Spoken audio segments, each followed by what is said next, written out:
wabarakatuh. Perkenalkan, nama saya Widat Arits Panafsat. Saya akan menjelaskan tentang sistem politik autokrasi tradisional.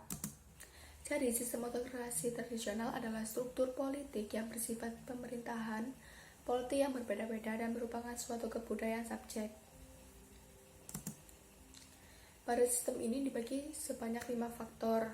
Yang pertama ada kebaikan bersama, kedua identitas bersama, ketiga hubungan kekuasaan, yang keempat legitimasi kewenangan, dan yang terakhir adalah hubungan antara ekonomi dan politik.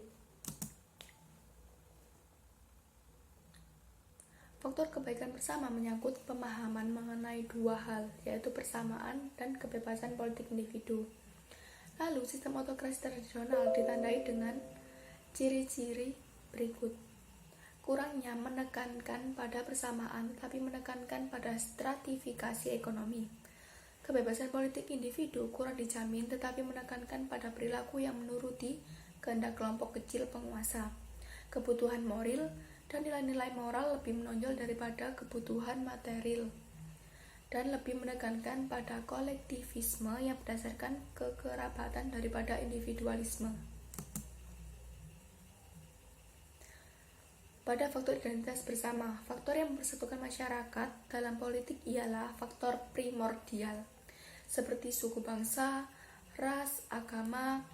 Kemudian faktor promedial acap kali terjelma dalam pribadi pemimpin menjadi lambang kebersamaan dalam suku bangsa, ras, ataupun agama.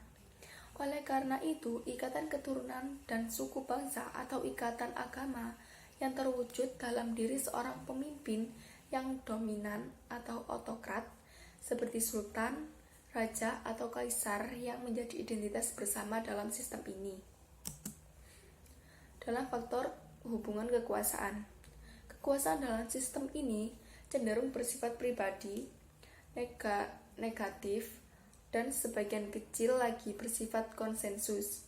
Autokrat biasanya ialah seorang raja, sultan, atau emir yang tidak hanya mempunyai peranan simbolis yang tinggi, tetapi juga kekuasaan nyata karena ia merupakan personifikasi identitas bersama dan lembaga-lembaga politik yang ada. Walaupun dalam kenyataan ia menyerahkan pelaksanaan pemerintah kepada para pejabat yang menjadi pembantunya, kualitas pribadinya sangat menentukan cara dan corak pelaksanaan kekuasaan dalam sistem ini. Yang keempat adalah legitimasi kewenangan. Kewenangan autokrat bersumber dan berdasarkan tradisi. Ia memiliki kewenangan karena ia merupakan keturunan dari pemimpin terdahulu.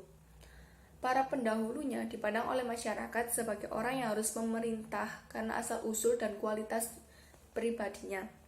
Kepercayaan dan tradisi ini selalu dipelihara dan dipertahankan oleh keturunan autokrat dengan berbagai cara, seperti mitos, legenda, dan simbol-simbol tertentu.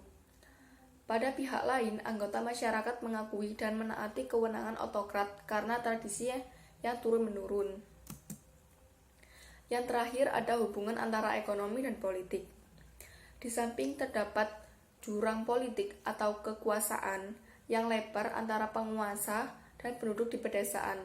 Dalam sistem autokrasi tradisional ini pun terdapat jurang yang lebar dalam ekonomi, yaitu antara autokrat dan kelompok kecil elit penguasa yang mengitarinya, yang sekaligus juga merupakan pemegang kekuasaan dan masa petani yang tak memiliki apa-apa selain tenaga mereka. Para petani kebanyakan bertindak sebagai penggarap tanah yang dimiliki dan dikuasai tuan tanah. Produk ekonomi berkisar pada pertanian subsistem, yaitu kegiatan yang menghasilkan total produksi yang cukup untuk kehidupan sehari-hari. Tanah dikuasai oleh tuan tanah yang merupakan kaki tangan autokrat, sehingga distribusi tanah sebagai sumber ekonomi dan kekuasaan sangat pincang. Sekian dari saya. Wassalamualaikum warahmatullahi wabarakatuh.